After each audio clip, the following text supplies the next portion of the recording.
Hello, everyone, and welcome to the Striation 6 podcast. I'm your host, Sam Trotta, and as it is with everything I do in the exercise profession, my intention with this podcast is to bring you free information to help you feel, function, look, and live better through exercise. And we're here today for Bob's Tri Journey, episode 3. We have my friend and client, Bob Wyatt, back on the podcast, and I thought I would start this series out start this episode out like I did the last one with a recap of what this series is about. Since unlike Bob's family and friends, which rumor has it is a shockingly small circle, not everyone's been following this journey down to the letter.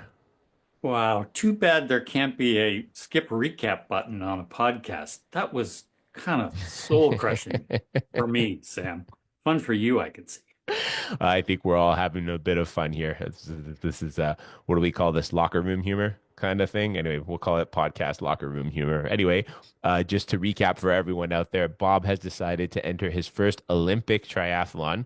That denotes a certain distance that maybe we could clarify for the swimming, the running, and the cycling at the tender age, let's say, of 68. And I am his muscle system specialist for the journey.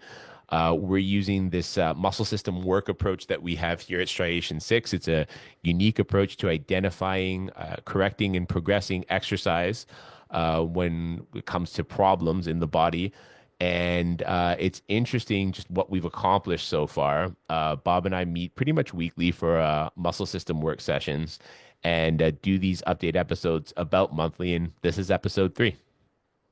And I am still stuck on muscle system terminology because I know we've been at this for a while and I'm a slow learner, but to me, muscle system logically refers to the system of muscles in the human body. So when I'm talking about it in the context of it being a theory or a philosophy or a process, I want to call it muscle system. Help me work through this, coach. It's a good point. It's a good point. In some sense, the terminology begs for clarity when it comes to how people outside of the profession receive it. So the actual designation that I hold is certified muscle system specialist, which lets me take on the procedures involved in this thinking and this work that I do with people and their bodies. So you're correct, I think, in asserting, well, not I think, you are correct in asserting that muscle system refers to the system of muscle in your body. And what we do is work directly associated with improving the function of that system, starting from, say, a table setting and then moving more into a functional exercise setting. So the terms we throw around here when it comes to the muscle system is either muscle system work or muscle system optimization. I hope does that make sense? Yes, it does. So how's it going? How's the training going, Bob? Okay. I'm slowly ramping up on intensity and frequency. Still injury free. Maybe I'm ramping up too slowly, although I know you like to talk about micro progression, which I don't understand. I just know that I'm ramping up slowly. And as you recommended, I'm focusing on total immersion, the total immersion system. See how easily that flows? Another system, yeah. That flows. The swimming philosophy that you introduced and really seems to be working for me. In fact, I would say I've had a breakthrough, except that the breakthrough actually came from a pool boy. You mean like a Kato Kalin kind of thing, like a pool boy and Wow, good one. But I'm not sure everyone gets your 1990s era cultural reference. You're like Seth MacFarlane. I wish. That'd be amazing. Were you even born when the OJ trial was on? I remember watching the white Bronco. I remember watching the chase and the trial and the ridiculous verdict and all that stuff. Yeah. As a quick aside, from a marketing context, was that even good for Ford? I mean, that's what everyone remembers, the white Bronco. Well, I'll tell you this right now. Whenever I see a Bronco on the road, I think of one person, and it's not It's certainly not pushing me towards buying a Ford product. Okay.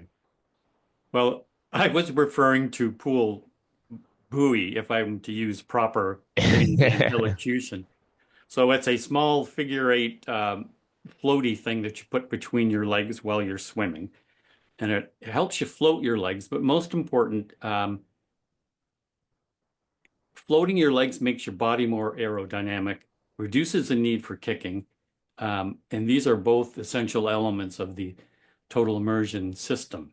So anyway, I can go over a kilometer now, front crawl without stopping. That's in a pool, mind you. But I still feel good at the end. So I think I can reach the race swim distance of 1.5 kilometers by mid next month. Yeah, that's awesome. And then I guess you'll need to end your relationship with your pool boy relationship, your Kato relationship there, and allow for some open water swimming. So no pool or wall push-offs or kick turns. How does that all resonate for you? Well, I hear you, but wow, this is the first time you've been a bit of a buzzkill, coach. Where's my participation award?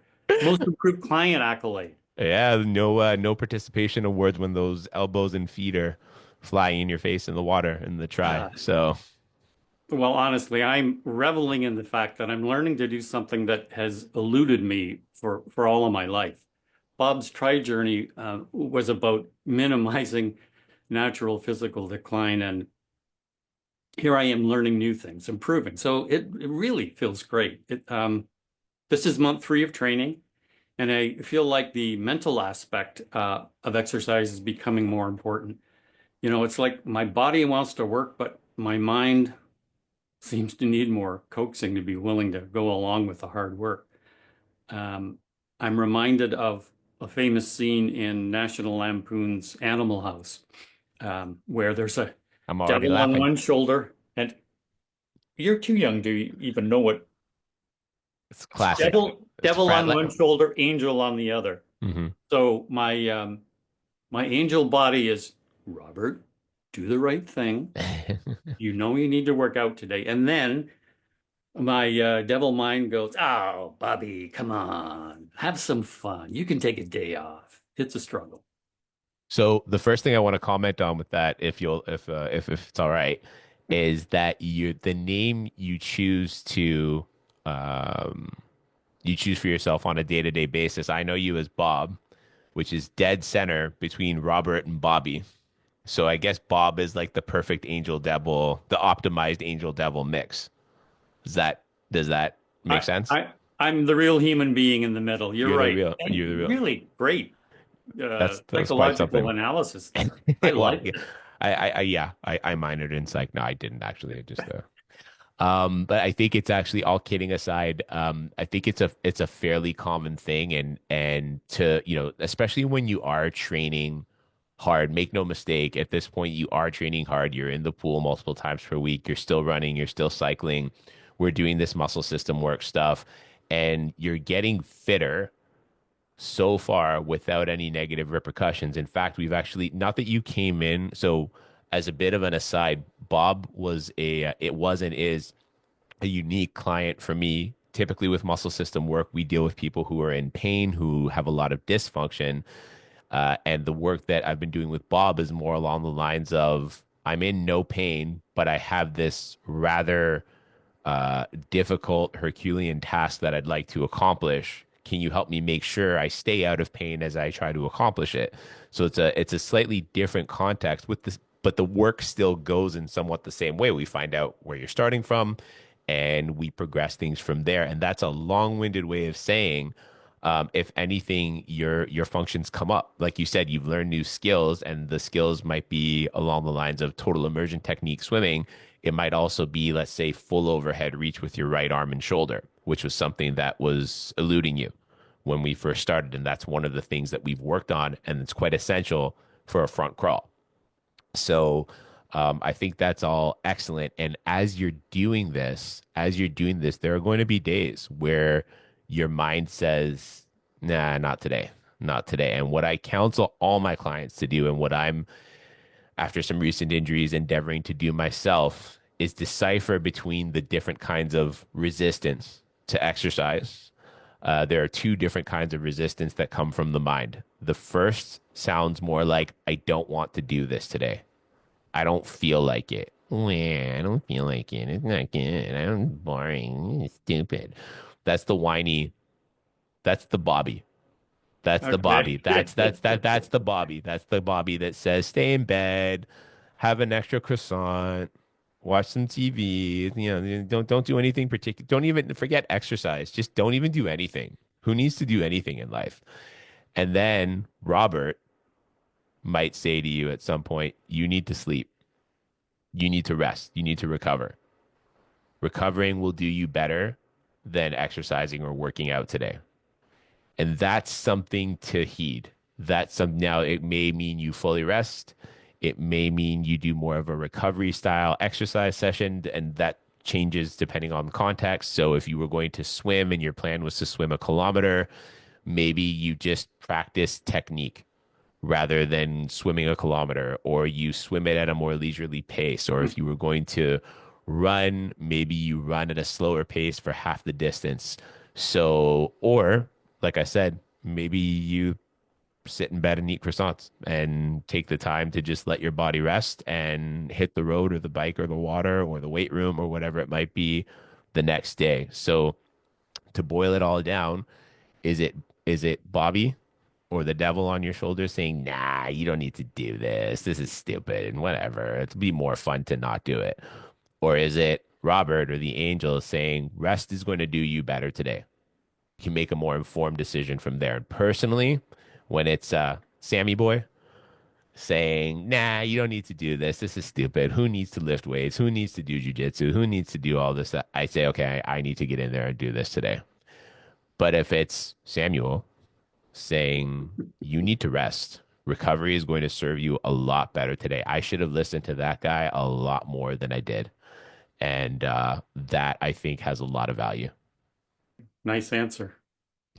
That's good. I think you're right.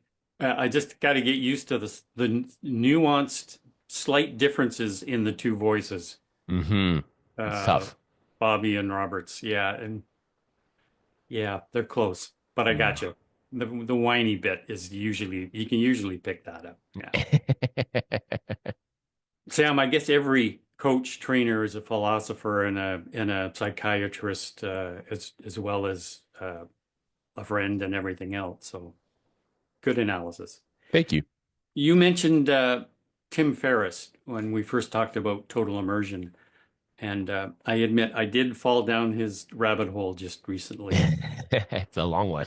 Full disclosure, though, I'm not good with self-help gurus, and I'm not saying Tim is one exactly, but I see the firewalking Tim Robbins of the world as con artists preying on insecurities that we all have. Tony Robbins is Ron L. Hubbard and Jimmy Baker. It's just that the Mm, religion is different, I think, at least in my mind. So, I will acknowledge that some people are helped by him, but the biggest success stories tend to be customers becoming self-help gurus themselves. And that's exactly what Tony Robbins is and was and hmm. where he came from. Ferris has dabbled in self-help, but he's a lot more than that. He does a really great bit on total immersion in his 2008 TED Talk. It's an excellent summary, and it's a thing that uh, got my swimming breakthrough. I will say what I really like about Tim, because he's written other books, including this one here, lots of other books, same basic idea, where his take is that we can all learn anything we want to. Well, that's a bit of a reach, but I really love him saying, first of all, you have to acknowledge that the traditional way of learning something, it might not be right for you. And second, then you have to deconstruct your current process to understand what your implements are for achieving a goal. The other great thing about in this philosophy of being able to learn anything, you have to have an open mind and search for non-traditional methods that have worked for other people. You're the one who introduced Ferris to me. What's your take on him? I have a I have a pretty positive take on Tim Ferriss. I happen to agree with you in some sense about the sort of self-help gurus out there. I think I have a couple of friends who have done Tony Robbins seminars, and some have done absolutely nothing with it.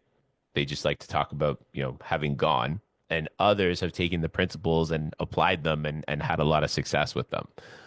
So I think it comes down to actioning what you learn. And if there's nothing to action from the, the self-help endeavor you've gone into, then it wasn't really a useful endeavor.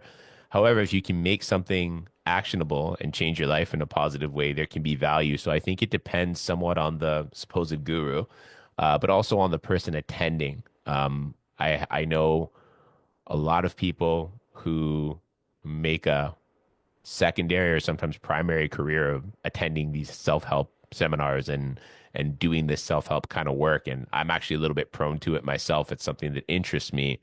Um, I think it's what you take from it and how you action it in your own life. And that, to your point, that's where I see Tim Ferriss as different from other sort of self-help gurus out there because one, he was able to change his work life. So his first book is called The 4 Hour Work Week, and it's still a bestseller on Amazon. And it was basically about creating the most time efficiency to be as productive as possible in your work life. And then I think the 4 Hour Body was kind of a follow up from that in the sense of, okay, now that you have all this time, because you've made your work week so productive and efficient, you can invest some time in your body. And here's some really great ways to be efficient with your body. The thing I take away from Tim Ferriss's work in general is how he thinks about just how he thinks, period, how he's able to sort of detach from the the thing he's working on and see it as a process of learning and see it as a series of procedures, discard the ones that aren't useful, and zero in on the ones that seem to produce the most benefit. And that's how I think he was able to get so proficient, say, at total immersion technique. He himself went from being a uh, a non-swimmer basically to swimming a mile at a time on the beach in Catalina or whatever the setting was that he that he talked about. And it was a leisurely thing. It wasn't even a fitness thing for him. It was the equivalent of sort of going for a walk. So I think he's a great resource to look to in terms of how to think about things. Yeah. And the reason that's relevant for me is because when I'm doing muscle system work, that's what sets good muscle system work apart from muscle system work that doesn't have as much benefit is the thinking, is the how do we dial into what the body needs on a given day and implement it properly so that the system can receive it and then integrate it into its day-to-day functional workings. So that's a long-winded way of saying big appreciation for Tim Ferriss. I would take personally the techniques in the 4 Hour Body with a grain of salt. You can try them, but some of them have are outdated and a bit misguided. A lot of them are I've tried myself and they're pretty effective. All right. So you're feeling well. We've done our phase 2 assessment in the muscle system work, and now we're actually into some exercise. Do you feel sprightly like Denny Rojas? Uh, yeah, sure. Uh, okay, here goes. I'm still working on this. Right. Da-na-na-na-na-na-na-na-na-na-na-na. Danny Roja, beautiful cross, Sam. Just like back in Guadalajara. You say it, coach, I do it. Yes, movement is life. Movement is life. Movement is life. Well, you're moving quite well, Bob, and it's great to have a positive update from you. I'm confident we can keep you progressing in a positive way. If anyone would like to get in touch with Bob, I'll leave some information about him in the show description. He will be competing. What is it? Labor Day weekend in Yes. it's called the Muskoka Triathlon. Ottawa, it's called the Canadian Triathlon. It's in Ottawa. Oh, excuse me. I Yeah. keep thinking it's in Muskoka. I'm sorry about that. Yeah. Quite different. It's in Ottawa, so the Great Canadian Triathlon. That's fantastic. Yeah. Uh, that's great. It's great. Listen, a triathlon is not easy. It's not an easy thing to do, and you're taking it on with plenty of preparation time and doing it in a considerate way. And I think that's the right way to do it. Sure. I think you said Herculean earlier. Yeah, Herculean, yeah, I wrote that absolutely. down. Herculean task. Absolutely. Okay. Absolutely. All right, Bob. We'll see you next time. Thanks very much. Bye now.